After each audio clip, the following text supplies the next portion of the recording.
여러분 안녕하세요.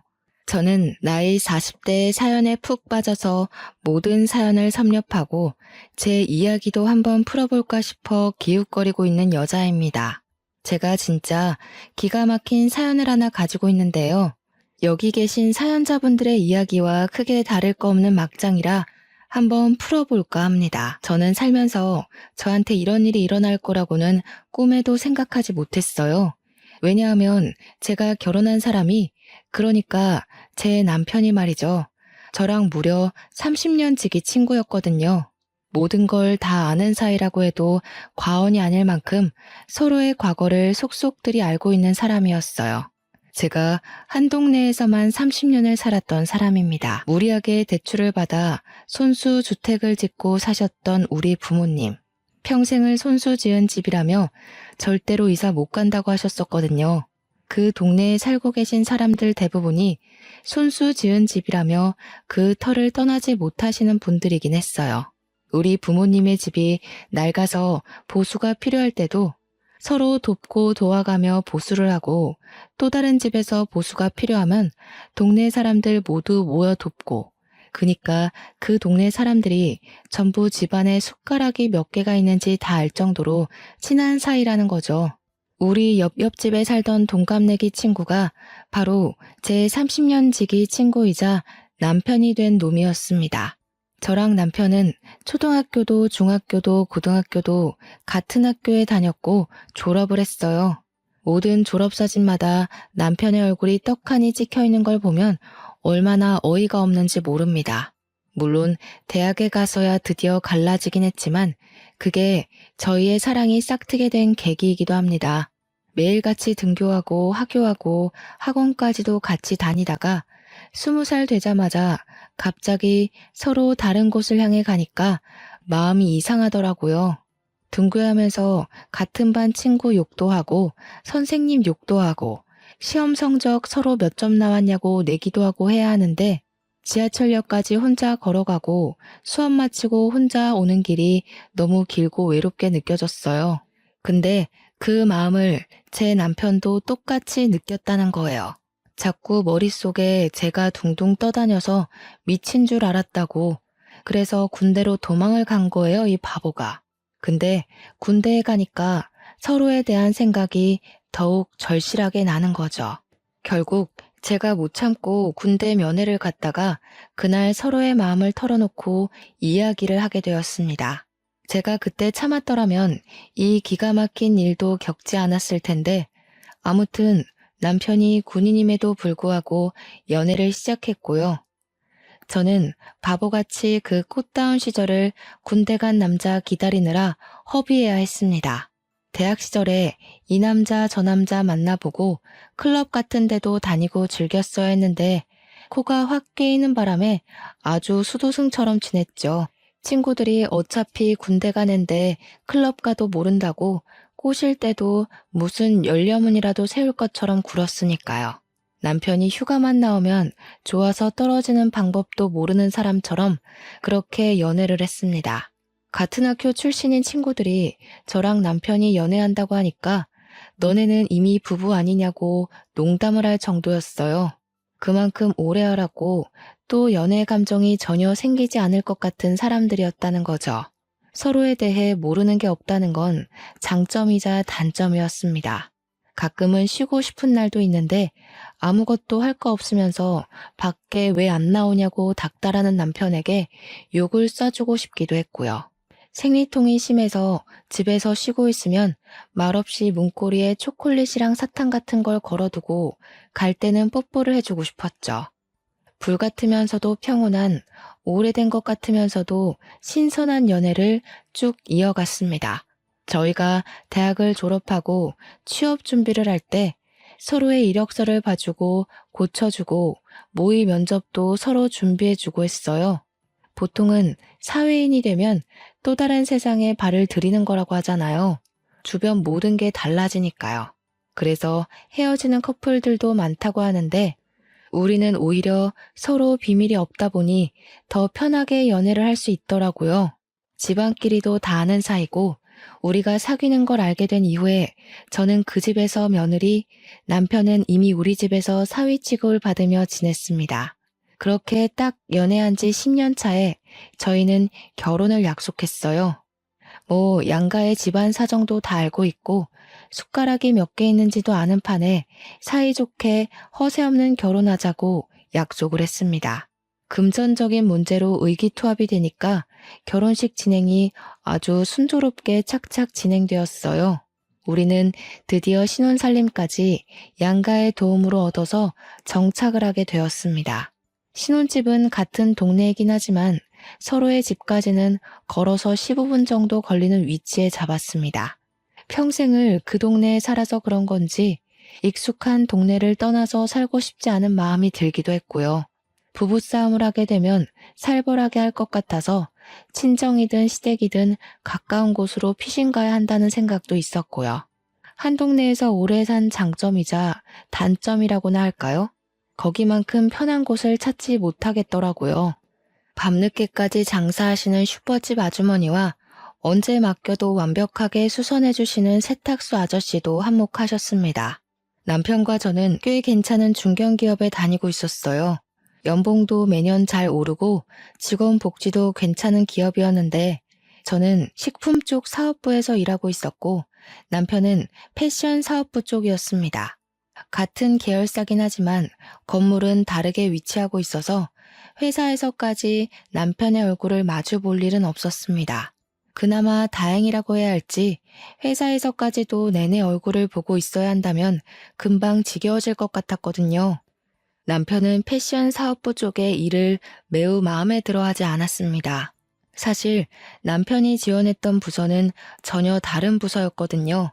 MD 쪽 일을 하고 싶어 했어요. 그러니까 매장을 돌면서 매장에 나와 있는 옷들을 전체적으로 밸런스 맞춰서 코디를 한다거나 잘 나가는 옷들을 위주로 카탈로그 작업을 한다거나 하는 그런 부서 쪽으로 지원했으나 사업부에 자리가 남아서 어쩔 수 없이 사업부로 떨어진 거죠. 매장 쪽 일과는 전혀 관계가 없다 보니 남편은 회사를 꾸역꾸역 다니고 있었습니다. 저랑 결혼하고 나서도 계속 일이 재미가 없다는 말만 반복했고 어느 순간부터는 이직을 할까 사업을 할까 하면서 허튼 소리를 하더군요. 중견기업이라 나를 알아주는 회사임에도 불구하고 배가 불러서 저런 소리를 하는 거지 하면서 제가 몇 번이나 잔소리를 했죠. 따지고 보면 우리도 이제 나이 30을 넘겼는데 이제 와서 스카우트 되는 것도 아니고 개인 사업을 하게 되면 리스크가 너무 많잖아요. 개인 사업이라는 게 무조건 성공한다는 보장도 없고 어느 정도 가진 재력이 있어야 한동안 굴러가고 할 텐데 사업부에서 일을 하면서도 눈에 보이는 게 없는지 자꾸 헛바람이 들어서 사업 이야기를 꺼내곤 했습니다. 그때마다 저는 안 된다고 딱 잘라 말하면서도 더 늦기 전에 시켜야 하나 고민도 되긴 했죠. 제가 워낙 시부모님이랑 친하게 지내는 사이기도 했고 결혼하고 나서도 그 관계가 잘 유지되고 있었기 때문에 몇 번 고민 상담을 했어요. 지금 월급도 좋고 복지도 좋고 이만한 회사 찾기도 힘든데 자꾸 남편이 딴 마음을 먹는 것 같아서 고민이라고요. 연애하던 시절이었으면 시모가 분명 제 말이 맞는다고 하셨을 텐데 결혼하고 나니까 또 말이 조금씩 달라지더라고요. 저한테 은근히 그냥 우리 아들 하고 싶은 거 하게 응원해주면 안 될까? 하는 뉘앙스로 말을 하시는데 그런 마음 아세요? 팔이 안으로 굽는 걸 알자마자 더 뻗대고 싶어지는 유아스러운 심리랄까요? 시모가 남편을 싸고 도는 것 같으니까 더 하고 싶은 대로 시켜주면 안 되겠다 하는 마음이 들더라고요. 그나마 한 가지 다행인 건 시부가 전적으로 제 편을 들어주신다는 것이었습니다. 원래 학창 시절부터 제가 더 똑똑했다는 거 모르냐면서 시모한테 현명한 며느리 편을 들어줘야 한다고 박박 우기셨어요. 시모가 은근히 남편 올려치기 하면서 저를 깎아내리실 때도 시부가 딱 잘라서 이야기를 해주셨죠. 지금 며느리 말 중에 틀린 게 뭐가 있냐면서 애가 없어서 다행이지 애도 있는데 잘 다니던 회사 그만두고 사업하겠다고 했어 보라고 당장 이혼당하고도 할 말 없는 거 아니겠냐고 열변을 토해 주셨습니다. 사업도 돈이 있어야 할 수 있는 거고 이직도 능력이 되어야 불러주는 곳이 있어야만 가는 거라 하셨어요. 시부 말이 틀린 게 하나도 없었죠. 시모가 구시렁대면서도 남편 편만 들 수 없는 상황이기도 했고요. 그럼에도 불구하고 원래 시자가 붙으면 다 그렇게 미련을 가지고 진상을 떨게 되는 건지 시모가 몇 번이나 저한테 따로 우리 아들이 하면서 딴지를 걸기 시작하셨어요. 물론 부모님들끼리 서로 오래 알고 지낸 사이고 친하기도 하니까 대놓고 말은 못하시고 은근히 돌려가는 듯한 말투로 이야기하시는 거 있잖아요. 우리 며느리가 사회생활을 잘하는 게 성격이 드세서 그런가? 이런 류의 말들이요. 아들이 사업을 하고 싶어 하면서도 못하는 이유가 기가 센 며느리 때문인가? 이렇게 딴지를 걸기 시작하시니까 시부한테 제가 고민 있다고 연락을 하면 아예 집이 아닌 밖으로 절 부르시더라고요. 시모 없는 데서 이야기하자 이런 뜻이었죠. 제가 또 술을 좀 하는 편이거든요. 우리 남편이나 시모나 전부 알코올이 선천적으로 잘 안 받는 체질인지 술을 안 드시고요. 근데 유일하게 또 시댁에서 술을 좋아하시는 게 시부 하나거든요. 저랑 술 마시면 재미있다면서 밖에서 만나기 시작한 이후로는 저랑 맨날 술을 먹자고 하셨어요. 물론 시부가 마시는 것도 많이 사주시고 저도 엄청 챙겨주시고 술자리도 편안해서 저도 좋다고 나가서 술을 마셨죠. 그러다 보니 시부랑 저랑 진짜 친구처럼 친해지더라고요. 어딜 가든 제 편을 꼭 들어주겠다고 손가락까지 걸고 약속을 했어요. 천군만마 든든한 아군을 얻은 기분이라 너무너무 좋았습니다. 시부가 이러나 저러나 절대로 허튼 짓 하는 거 내버려두면 안 된다고 남편한테 사업바람 들게 한 사람이 시모일지도 모른다며 들어주지 말라고 했어요. 저도 집에 와서 남편한테 똑같이 이야기를 했죠. 허튼 소리 하지 말고 지금 하는 일이나 잘하자고요. 남편이 그 뒤로 구시렁거리는 소리가 좀 줄었더라고요. 그래서 저도 안심하고 바쁘게 일을 하면서 지내고 있었어요. 새로운 식품이 론칭이 되면서 제가 하는 일이 엄청나게 늘었고 야근이 매일 있을 정도로 정신없이 지내야 했습니다. 그러던 어느 날 남편이 아주 거대한 폭탄을 던지고 말았습니다. 나 더 이상은 도저히 사업부 일 못하겠어. 나는 패션을 가까이서 알고 싶었단 말이야. 그래서 이 회사에 들어온 건데 온통 숫자와 글자만 보고 있으니 답이 없는 것 같아. 매장 운영해보는 게 내가 하고 싶은 일에 도움이 될 것 같아서 대리점 신청했어. 지금 일하는 곳이 커다란 회사 안에 있는 계열사라 본사에서 또박또박 월급 날짜에 월급도 잘 주고 있는데 대리점은 다르잖아요. 남편에게 이야기를 들어보니까 대리점을 하게 되면 판매 수익의 일정 %만큼을 월급으로 주는 개념이라고 하더라고요. 그러니까 남편이 옷을 팔아야지만 수익이 나는 거고 그 수익금으로 직원 월급까지 줘가면서 팔아야 한다는 건데 매장 위치가 어디에 있는지 알지도 못하는 상태에서 대리점 신청을 했다는 게 말이나 되는 소리입니까? 아무리 대책이 없어도 그렇지 회사에 몇 년이나 몸담고 있었으면서 그런 것도 모르고 일을 친다는 게 너무 답답했어요. 그래서 어디 위치인지는 알고 있냐고 하니까 경기도에 있는 아울렛 매장인데 우리가 생각하는 큰 규모의 아울렛은 아니라고 했습니다. 그 말을 듣자마자 매출이 쥐똥만큼도 안 나오겠구나 싶은 거죠. 제가 당장 취소하고 와라 했더니 거기서 장사했던 사람이 그러는데 매출이 꽤 잘 나왔다고 하는 겁니다. 저는 진짜 이 모질이를 어떻게 해야 하나 싶었습니다. 장사도 잘 되는데 그 사람은 왜 접었대? 매출이 넉넉한데 굳이 장사 접을 이유가 있나? 그러니까 남편이 우물쭈물하면서 그거야 잘 모르겠는데 아무튼 괜찮다잖아 이러더라고요.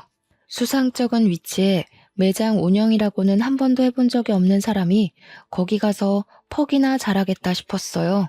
그래서 절대 안 된다고 대리점 하겠다는 거 취소하고 다시 생각해보라고 했더니 남편이 그제야 이미 사표를 던지고 나왔다는 겁니다.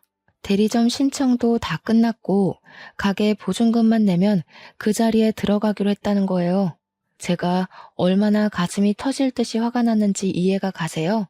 당연히 그 대화는 부부싸움으로 번지게 되었습니다. 어떻게 한마디 상의도 없이 그런 일을 벌일 수 있냐고 제가 고래고래 소리를 질렀죠. 남편은 제가 소리를 질렀다는 것에 꽂혀서 막 뭐라고 했어요.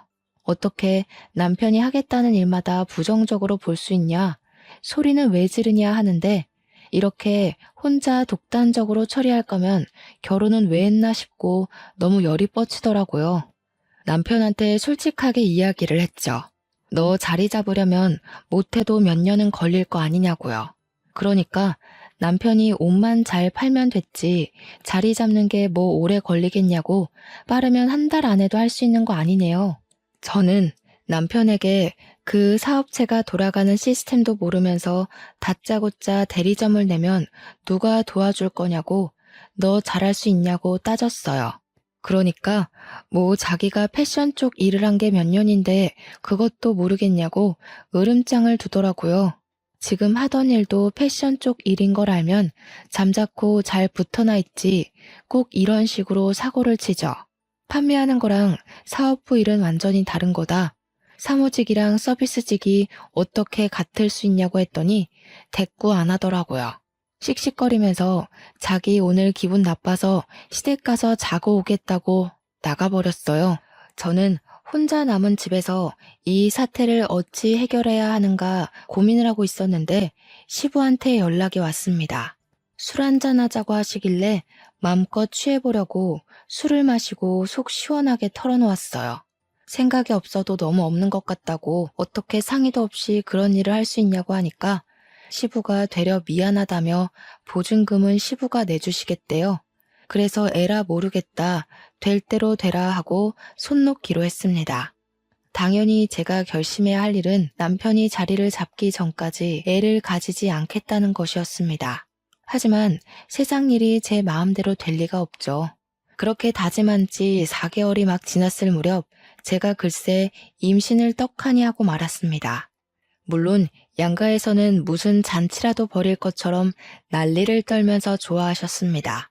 저한테 은근히 틱틱거리던 시모까지도 너무 잘했다고 축하한다고 제 손을 꼭 잡으시는데 제 마음은 또 그게 아니지 않겠어요. 축하받아야 마땅한 일이지만 그러면서도 마음 한구석에 걱정이 너무 크게 되는 겁니다. 우리 아이한테 아직까지도 미안한 일이에요, 그게. 남편이 은근 낯을 가리는 성격이라 그런지 매장에서 손님이 와도 멀뚱멀뚱하게 있다고 하고 아무리 직원들이 잘한다고 해도 매장의 책임자라는 사람이 아무것도 안 하고 멍하니 있으면 무슨 물건이 팔리겠어요. 남편은 그냥 편한 거 좋은 거만 하면서 직원들에게 모든 책임을 전가하고 있었던 거죠. 버는 돈도 당연히 본사 다닐 때보다 훨씬 줄었고 그나마도 월급 제때 가져다 주지도 않았어요. 뭐 그만큼 번다는 게 자기 입장에서는 부끄러워서 제 날짜에 못 주는 거다 하며 변명을 하지만 제가 화를 내야지만 월급 봉투를 내민다는 게 어이가 없잖아요.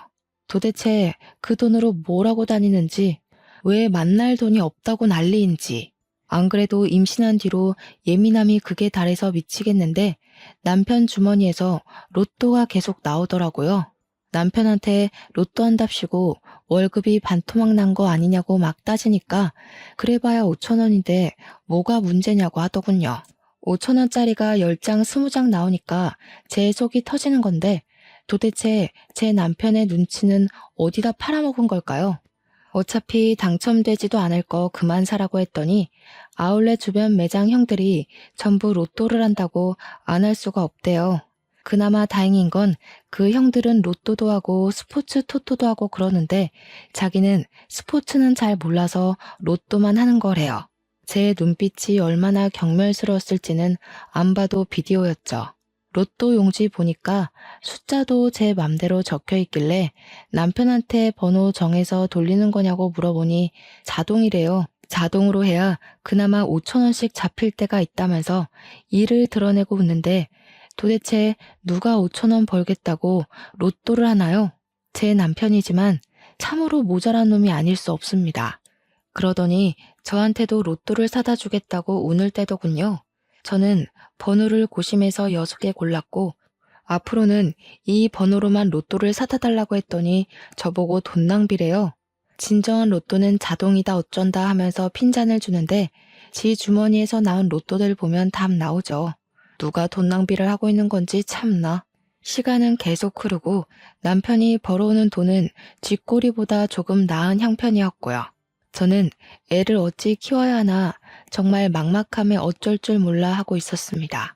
육아휴직을 내는 순간부터 우리 세 식구의 생활비를 어떻게 감당해야 할지 고민이 되었어요. 임신해서 먹고 싶은 것도 다 먹고 하고 싶은 것도 다 하고 휴식도 취하고 여유를 누려야 하는데 제 머릿속은 온통 부정적인 생각만 가득했습니다. 오죽하면 사람들이 임신한 이후부터 사람이 더 시커매진 것 같다고 혹시 우울증이라도 온 거 아니냐고 걱정할 정도였어요. 회사 사람들도 이 정도면 육아휴직 모르고 차라리 일을 하는 게 더 낫겠다고 농담을 던지기도 했고요.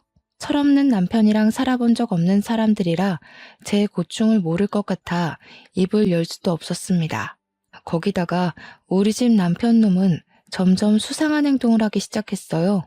제가 임신하고 6개월 차에 접어들어가니까 아무리 그래도 배불뚝이가 되더라고요. 살도 많이 찌고 다리도 맨날 퉁퉁 붓고 결혼 반지가 들어가지 않을 정도로 손가락도 퉁퉁 부었고요. 몸이 정말 너무 힘들고 허리도 하루 종일 시큰거리고 기침만 하면 갈비뼈가 부러질 것 같은 고통이 일더라고요. 제가 오죽하면 임신하고 나서부터 세상의 모든 어머니들을 존경하기 시작했다니까요. 처음에 임신했다고 했을 때는 발이 땅에 닿으면 죽는 사람처럼 저를 대접해주고 귀하게 여겨주더니 시간이 지날수록 점점 사람이 저한테 관심이 없는 겁니다. 스트레스 때문에 이거 먹고 싶다 하면 나가서 사 먹어, 배달시켜 먹어, 이러질 않나. 저보고 가뜩이나 살쪄서 곰 같은데 더 먹고 얼마나 더 찌려고 그러냐고 스트레스를 더 주더라고요. 이게 남편이 맞는지 혹시 원수는 아닌지 그런 생각이 들었죠. 맘카페 같은 데 올려보니까 오랜 친구 사이 같아서 사랑이 아닌 정으로 살고 있는 거 아니냐고 하는데 저희가 오랜 친구 사이는 맞잖아요.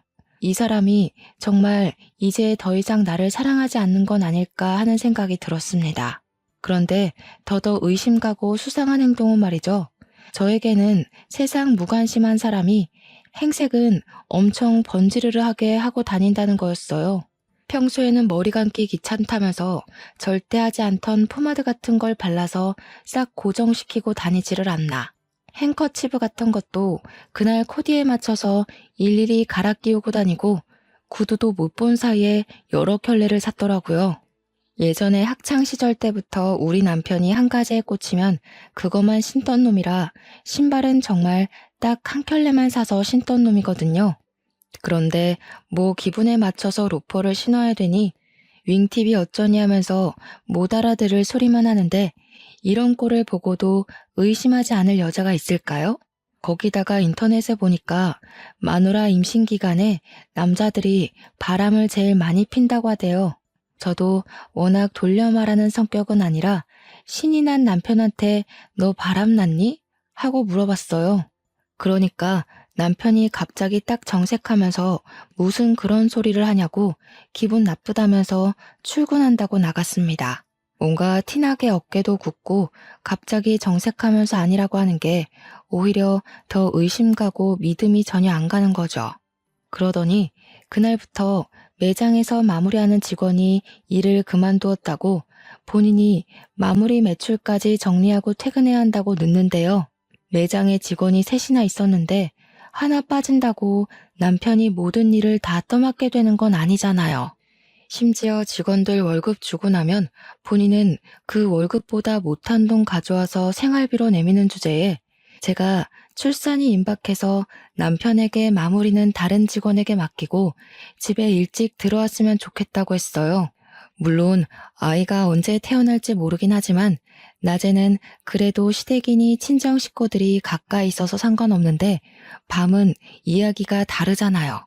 시부모님도 친정 부모님도 일찍 주무시는 편이고 남편 아니면 구급차를 타야 하는데 그럼 꼭 남편 없이 혼자 실려가는 기분이 들 것 같고 이래저래 출산 막달이니까 일하는 시간을 줄이고 옆에 있어 달라고 했죠. 그랬더니 남편이 저한테 자기가 돈을 많이 벌어야 애도 키우고 하지 않겠냐는 겁니다. 그런 마음이 있었으면 애초에 사표를 던지지 말았어야 하는 거 아닌가 싶었지만 싸움하기 싫어서 입 밖으로 꺼내진 않았습니다. 저한테 그 정도는 이해해 주라고 제가 육아휴직을 내면서 생활비도 모자란데 2배는 더 벌어야 하지 않겠냐고 하더군요. 그런데 아무리 바빠도 제가 출산하는 날에 병원을 와야 하는 거 아닌가요? 진통이 시작돼서 결국 구급차 타고 산부인과에서 보호자 연락을 받은 양가 부모님이 죄다 오셨는데 남편만 오지 않았어요. 제가 진짜 너무 어이가 없어서 진통을 하는 내내 눈물이 막 나오더라고요. 아프기도 하고 서럽기도 하고요. 오죽하면 우리 아들 하면서 챙기는 시모도 우리 부모님 앞에서 어쩔 줄 몰라 하더라고요. 의사도 간호사도 남편분 찾는데 이 원수는 일이 바쁘면 얼마나 바쁘다고 마누라 출산하는 날 나타나지도 않는지 조리원에 가서도 진짜 많이 서운했어요. 다른 남편들 7시면 퇴근해서 조리원으로 찾아오는데 우리 남편은 밤 11시나 돼야 슬슬 기어 들어오는 겁니다. 너무 늦게 오니까 조리원에서 문단속 하시는 분들이 불편해하고 신랑분이 너무 늦게 오신다고 하는 게 그게 다 구박처럼 들렸어요. 남편이 늦게 오니까 애도 못 보고 프로그램 참여도 못하고 제가 진짜 서운했어요. 남편이라고 일주일에 7번 출근하는 건 아니지 않겠어요. 쉬는 날에 조리원 프로그램 좀 참여하려고 했는데 쉬고 싶다면서 집에 가버리는 거예요. 조리원에 저 혼자 두고서 쉬고 싶다고 가버리는데 너무 어이가 없었습니다. 조리원 퇴소에서는 더 막장이었어요. 저는 애 보느라 정신이 없는데 남편이라는 놈은 자기 피곤하다고 작은 방 가서 자버리는 게 아니겠어요? 저는 울고 보채는 애 달래고 놀아주고 안아주고 하느라 정신이 없는데 회식이 있었다면서 술을 먹고 들어오질 않나 저한테 주는 건 로또 한 장이 끝이었습니다. 저한테 미안하다는 소리 한마디 없었어요. 엄청나게 짜증나고 서운하고 저는 애 돌보는 기계가 된 느낌까지 받고 이게 바로 산후 우울증이라는 사실을 몰랐습니다. 아기를 한 6개월쯤까지 키웠을 때 우리 부부는 거의 대화를 하지 않게 되었어요. 저도 집에서 육아휴직을 내고 애만 보고 있었고 남편은 쥐꼬리 월급 가져다 주면서 생색은 엄청나게 내고 집에서도 핸드폰만 보고 있으면서 계속 뭐가 좋다 싫다 했는지 아이씨 이랬다가 아싸 이랬다가 난리도 아니더라고요. 그래서 너 뭐 하냐고 제가 핸드폰을 확 뺏어서 화면을 살펴보았습니다. 그러니까 이 미친놈이 불법 사행성 토토 같은 거를 하고 있더라고요. 제가 놀래서 이게 다 뭔가 하면서 이것저것 눌러보니까 만지지 말라고 저한테 소리를 치는데 충전 내역이 딱 뜨더라고요. 충전 금액이 무려 500만 원이나 되는 겁니다. 저한테 돈 못 벌었다면서 월급 엄청 조금 가져다 주던 게 알고 보니 토토하느라 돈을 써서 조금밖에 못 주던 거였어요. 제가 그 사실을 알고 얼마나 큰 충격과 배신감을 느꼈을지 상상은 가십니까? 충전 내역을 살려보는데 여태 쏟아부었던 돈이 몇백이 아니라 몇천 단위까지 올라가더라고요. 애까지 낳은 마당에 사행성 도박에 빠져서 이 정도 돈을 쓰다니 진짜 생각이 없어도 너무 없는 거죠. 제가 열이 받아서 수입이 도대체 얼마나 되는 거냐고 정확하게 말해보라고 했더니 모른다고 딱 잡아떼는 겁니다. 네가 버는 돈인데 모른다는 게 말이 되냐고 솔직하게 말을 하라고 했는데 계속 어물쩍 넘어가더라고요. 이대로 넘어가면 이 남편놈이 원하는 대로 흘러가는 거라는 생각이 들어서 월급 통장을 찾았습니다. 월급 통장이 구석에 통장 정리 한 번 안 된 상태로 있길래 은행으로 달려가 통장 정리부터 했습니다. 그랬더니 진짜 가관이더라고요. 저한테 생활비라며 가져다 주는 돈이 월 150에서 200만 원 정도 되었거든요. 그게 자기 용돈 빼고 주는 거라면서 저한테 약간 모든 돈을 다 맡긴다는 식으로 생색을 냈었는데 월급 통장에 들어오는 돈이 평균적으로 500만 원 정도 되더라고요. 많이 들어오는 달에는 700만 원, 800만 원도 찍혀 있었어요. 저는 정말 애 키우면서 기저귀도 아껴 쓰고 식비도 허리띠 졸라매면서 식단 짜서 먹고 있었는데 얼마나 어이가 없고 속이 상했겠어요. 저는 참을 수 없는 배신감에 시부한테 이 사실을 모두 알렸어요. 그래도 집안에서 유일하게 제 편을 들어주는 사람이 시부뿐이었기 때문에 저도 별다른 선택지가 없기도 했죠. 그랬더니 시부가 집까지 찾아와서 남편을 붙잡고 소리를 질렀습니다. 어디 할 게 없어서 애까지 있는 놈이 도박을 하냐고 당장 손모가지를 자르겠다고 아주 난리가 나셨습니다. 옆에서 보고 있던 저도 가슴이 쫄려서 콩닥콩닥 할 지경이었으니까요. 뒤따라온 시모가 시부를 막 말리고 남편도 평소에 시부를 무서워했던 터라 잘못했다고 빌면서 울고불고 하는데 가관이더라고요. 그 와중에 시모가 저한테 은근히 그걸 왜 일러서 이사다를 만드냐고 탓을 하는데 진짜 팔이 안으로 굽어도 너무 굽은 거 아닌가요? 제가 말해서 들어먹을 인간이었으면 시부한테 말 자체를 하지 않았겠죠. 제 말을 듣지 않으니까 어쩔 수 없이 이 상황을 만든 건데 진짜 짜증났어요. 그 뒤로는 남편이 저에게 완전히 적대감을 드러내기 시작했어요. 부부 사이가 원활하지도 않았고 사행성 토토를 제가 시부에게 알린 이후로 저희의 감정의 골은 더욱 깊어질 수밖에 없었죠. 제가 무슨 말만 하면 틱틱거리면서 저를 깔보고 무시하기 시작했어요. 여자가 복직해봐야 돈을 벌면 얼마나 벌고 승진을 하면 얼마나 하겠냐면서 자기가 벌어온 월급으로 살아야 할 건데 왜 그런 걸 시댁에 가서 일러냐 이런 거죠. 제가 눈이라도 치켜뜨면 또 시부한테 가서 이럴 거냐고 비아냥거리는데 저희가 또 30년 지기 친구잖아요. 서로 말이 곱게 나가질 않는 거죠. 거기다가 활용점정으로 남편이 술 먹고 들어온 것도 열이 받는데 옷에 여자 화장품까지 묻혀온 거예요. 제가 이걸 그냥 참아줘야 할까요? 제 성격에 절대로 참아줄 수 없었죠. 그래서 남편이 술에 취해 자는 사이 한쪽 눈썹을 완전히 밀어버렸습니다. 아침에 일어나서 식겁을 하면서 저한테 야, 미쳤냐? 하면서 달려드는데 저도 옷에 묻은 화장품 보여주면서 네가 더 미친 거 아니냐고 했죠. 나도 호스트바에 가서 한번 질펀하게 놀아볼까? 하면서 소리 지르니까 씩씩거리면서 한쪽 눈썹 손으로 가리고 출근하더라고요. 퇴근할 때 보니까 눈썹이 곱게 그려져 있길래 누가 그려줬냐고 화를 내니 매장 여직원이 그려줬대요. 이 눈썹을 하고 어떻게 손님을 받고 일을 하겠냐면서요. 그렇게 서로 으르렁거리며 지내다가 아기가 돌쯤 됐을 때 돌잔치 준비를 하다 보니 그날 입을 우리 아기 옷이 없더라고요. 꽃가옷이나 하나 사줄 겸 남편이 매장에서 어떻게 일하는지 궁금하기도 해서 친정 부모님 모시고 남편이 일하는 아울렛에 갔어요.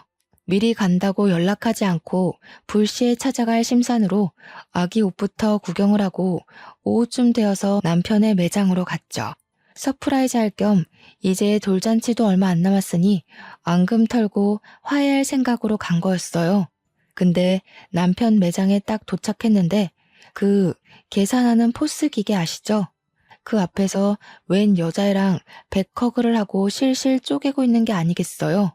친정 부모님도 이게 뭔가 싶어서 눈 비비고 계시고 저는 남편이 그 여자애랑 노닥거리는 모습 보고는 엄청 놀랐죠. 엄청 놀란 동시에 속에서 끓어오르는 분노와 옷에 묻혀온 화장품이 막 생각나고 여자 직원에 자기가 눈썹 그려줬다는 것까지 퍼즐이 막 맞춰지더라고요. 그 여자의 목에 직원들이 사용하는 사원증 목걸이가 걸려 있었거든요. 더 볼 것도 없다 싶어서 아버지한테 애를 덥석 안기고 야, 이 미친놈아, 너 뭐 하는 거야? 소리를 지르면서 남편에게 달려갔어요. 남편이랑 그 여자애랑 후다닥 떨어지면서 어머나 하는데 제가 눈에 뭐 보이는 게 있겠습니까? 남편이 손사래를 치면서 아니야 오해야 하는데 아주 뺨부터 갈겨버렸습니다. 주위에 있던 사람들도 다 쳐다보고 옆 매장, 앞 매장 할 거 없이 다 구경 와서 보는데 분이 안 풀려서 소리를 막 질렀죠. 이 미친놈 새끼가 지금 마누라가 떡하니 있는데 매장 직원이랑 바람이 나서 이러고 있어? 아니야, 오해야. 오해라니까. 그냥 계산하는데 뭐가 안 돼서 그런 거야. 너는 직원이랑 끌어안고 시시덕거리면서 일하는 게 지금 바람이 아니라는 거야? 우리 부모님도 김서방 지금 뭐 하는 겐가? 하고 소리치고 있고 여직원에는 고개 숙이고 구석에 어쩔 줄 몰라 서 있고 남편은 저한테 맞은 뺨이 막 부어오르기 시작하는데 아니라고만 변명하고 앉아 있더라고요. 그러면서 직원한테 기계 사용법 알려준 게 죄냐고 억울한 척 하는데 둘이 누가 봐도 커플인 것처럼 꽁냥꽁냥 하고 있던데 무슨 개소린지. 제가 남편 귀때기를 잡아 끌고 당장 나오라고 했어요. 남편이 지은 죄가 있어서 그런지 쪽팔린 것도 모르고 잘못했다고 막 빌면서 질질 끌려 나오더라고요. 그대로 부모님 차에 태워서 시댁으로 달려갔습니다. 시댁에 도착해서 문을 콱 열고 들어가니까 시부모님이 저와 남편을 보고 뒤이어 따라온 우리 부모님을 보고 깜짝 놀라시더라고요. 제가 씩씩거리고 있으니 무슨 일이 난 건 알겠는데 저희 부모님까지 와 있으니 이상하다 싶으셨겠죠. 알고 계셨어요? 이 사람이 바람 난 거 알고 계셨냐고요. 시부모님이 숨을 헉 들이키시더니 몰랐다고 하시면서 남편한테 진짜 바람 피웠냐고 막 추궁을 하시더라고요. 남편이 아무 소리도 못하고 죄송합니다.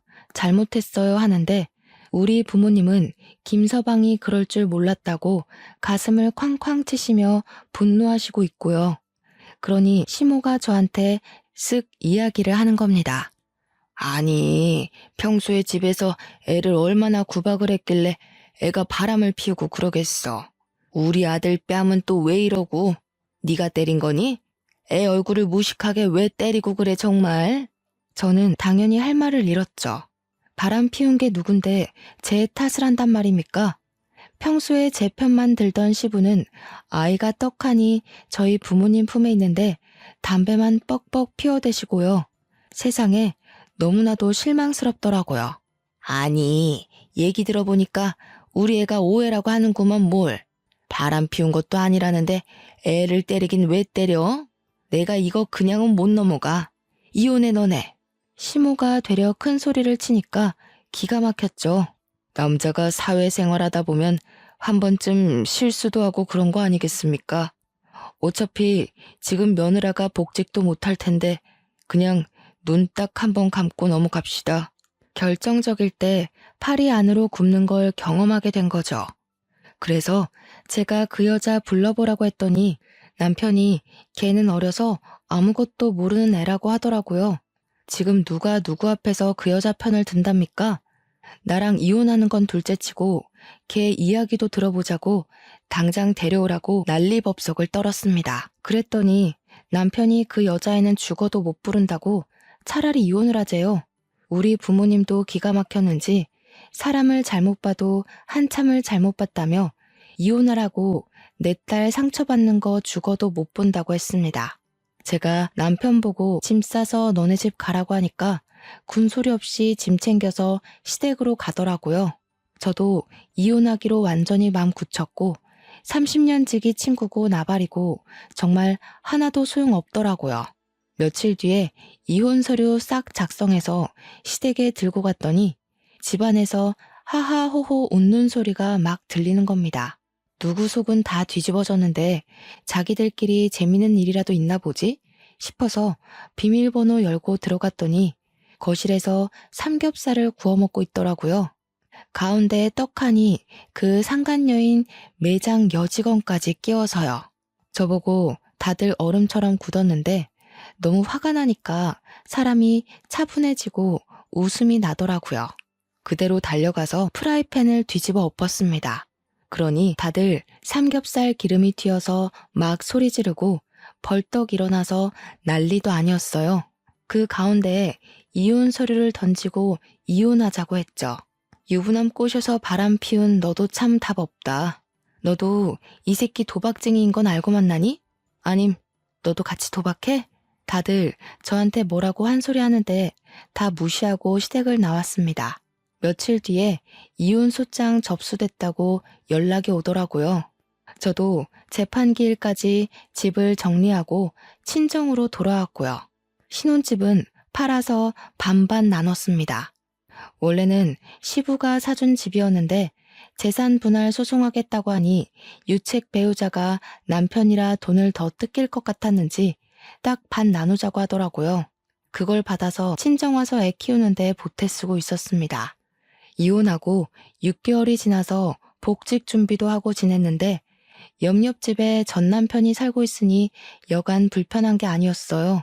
그러던 와중에 사뒀던 로또가 생각나서 아무 생각 없이 로또 번호를 맞췄는데 아니 글쎄 제가 1등에 당첨이 되었다고 떡하니 뜨는 게 아니겠습니까?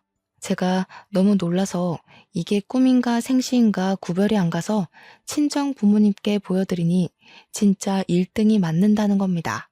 저는 떨리는 마음으로 로또를 바꾸고 바로 동네에서 제일 최근에 지어진 아파트를 계약했습니다. 그러고는 이사 준비를 하는데 저희 집이 분주하게 이사 준비를 하니 은근슬쩍 전 시모가 집 앞을 서성이며 저한테 이사 가냐고 물어보더라고요. 똥이 무서워서 피하나요? 더러워서 피하지. 제가 로또 1등이 당첨됐거든요. 그래서 저희 신식 아파트로 이사 갑니다. 로또 1등이 당첨됐다고? 예, 그것도 재산 분할 들어가야 하는 거 아니니?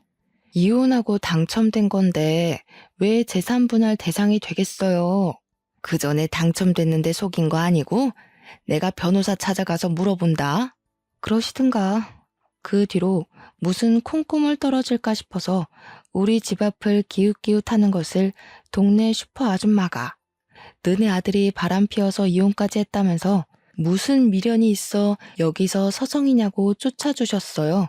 동네 창피하게 그런 소리 한다면서 얼굴 가리고 도망가시는데 속 시원하더라고요. 나중에 이사가고 한참 지나서 슈퍼집 아줌마가 집에 놀러 오셨다가 이야기를 전해주셨는데 전 남편은 도박 못 끊었대요.